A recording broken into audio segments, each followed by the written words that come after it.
মুহূর্তের বড় খবর আপনাদের জানাচ্ছি, এই মুহূর্তের বড় বিগ ব্রেকিং, কারণ প্রধানমন্ত্রীর কপ্টার নামতে পারেনি। প্রধানমন্ত্রীর জন্য অপেক্ষা করছেন বহু মানুষ। কি কারণ আপনাদের আমরা জানাবো। প্রধানমন্ত্রী কপ্টার নামতে পারেনি বলে আমরা জানতে পারছি। যে টাইম ছিল, যে সময়সূচি ছিল, সেই সময়সূচি একটু এগিয়েছে আমরা দেখতে পাচ্ছি, অর্থাৎ সময় যে টাইম ছিল তার থেকে এগিয়ে গিয়েছে। প্রধানমন্ত্রীর এখনো পর্যন্ত কপ্টার নামতে পারেনি। সিজার মন্ডল আমাদের সঙ্গে আছেন। সিজার, কেন?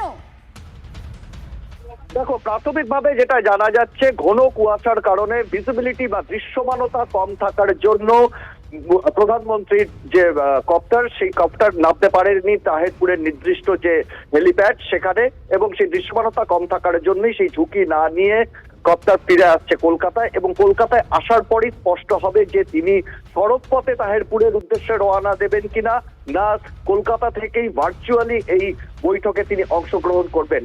আজকে সকাল থেকেই আমরা দেখতে পাচ্ছি যে সমস্ত গোটা উত্তর 24 পরগনার নদিয়ার একটা বিস্তীর্ণ অংশ সেটা কিন্তু কুয়াশাচ্ছন্ন।